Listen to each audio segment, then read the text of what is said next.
Bonjour, ici Dominique Labbé, physiothérapeute chez Accès Physio. Aujourd'hui, une capsule sur les genoux. Donc, j'ai fait mon projet de maîtrise, en fait, sur le tendon rotulien. Donc, le tendon rotulien, c'est une structure qui est juste en bas de la rotule. C'est un tendon donc, qui permet de transmettre les forces au niveau du quadriceps pour effectuer un squat, une extension du genou. Donc, c'est situé juste ici. Et on rencontre fréquemment au niveau de l'entraînement, dans le sport, des douleurs au niveau de la rotule, au niveau de ce tendon-là. Et puis, certaines personnes présentent donc des douleurs au niveau du genou et ils nous disent il faut un mythe qui est là depuis assez longtemps, c'est de jamais dépasser les genoux pendant le squat, de jamais dépasser les orteils avec le genou parce que ça pourrait amener des douleurs au niveau de la rotule, au niveau du tendon, de jamais faire ça. Et aujourd'hui, je vais vous parler un peu de ce mythe-là avec Catherine ici qui va nous démontrer. Je t'en prie peut-être de tourner un petit peu comme ça pour qu'on voit bien ton beau squat, donc de côté ici. Donc Catherine va effectuer un squat, descends s'il te plaît tranquillement. Et on peut voir donc les genoux avancent comme ceci. Donc, est-ce que c'est problématique? Reviens toujours en faisant quelques-uns, voir. Est-ce que c'est un problème? Est-ce que c'est dangereux? En fait, tout d'abord, ce qu'on sait, c'est que quand le genou avance comme ça, oui, ça met un peu plus de tension au niveau de la rotule, au niveau du tendon rotulien, mais ça met plus de tension justement pour entraîner plus cette zone-là.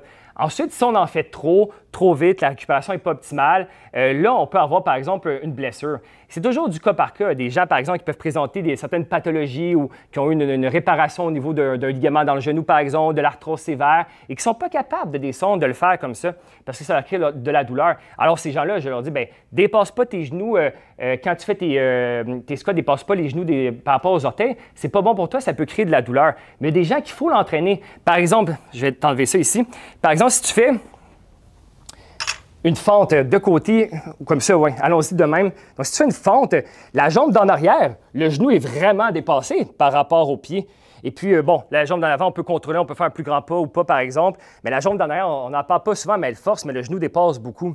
Quand on descend les escaliers, quand on descend en randonnée, le genou il est en arrière, le genou d'en arrière dépasse très souvent les orteils. Donc, c'est un mouvement qu'on fait dans le quotidien très souvent. Et puis, souvent, ce que je rencontre, c'est que des gens, par exemple, ne vont pas l'entraîner que le genou dépasse ses orteils. Ils ne l'entraînent pas parce qu'on s'est fait dire, même si c'était pour des bonnes intentions, mais on s'est fait dire très souvent, dépasse pas les genoux, c'est pas bon.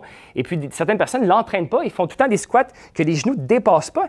Et puis, ces personnes-là sont à risque de se blesser parce que quand ils ont à le faire, par exemple, on va faire une randonnée ou des front squats la barre en avant ou des walking lunges, s'ils ne l'ont jamais fait et que le genou dépasse beaucoup, ils n'ont jamais entraîné cette zone-là. Et là, c'est là qu'on peut avoir un risque de blessure. Ça n'a pas été entraîné. Un peu comme quelqu'un, par exemple, qui fait un développé couché et qui descend à la moitié du mouvement tout le temps. Et puis, à un moment donné, si le mouvement est moins contrôlé et que la barre descend, mais s'il n'a pas entraîné cette partie-là plus bas du mouvement, on peut se blesser. Donc, c'est du cas par cas. C'est un peu comme si on disait, fais pas de mathématiques, bien, ça met trop de tension au niveau du cerveau. Bien, on fait des mathématiques pour travailler ça, justement. Même chose au niveau du genou. Donc, c'est correct dans certains cas que les genoux dépassent. Dans certains cas, on ne veut pas qu'ils dépassent. Du cas par cas, mais est-ce qu'il faut que jamais qu'ils dépassent? Je ne crois pas. Donc, il n'y a pas toujours de jamais ou toujours. Du cas par cas, toujours. Je vous invite donc à notre formation sur le genou. Le lien est dans la description. Une formation d'1 heure où vous allez avoir plein de trucs et astuces, conseils, exercices pour prévenir et même traiter certaines douleurs au niveau du genou.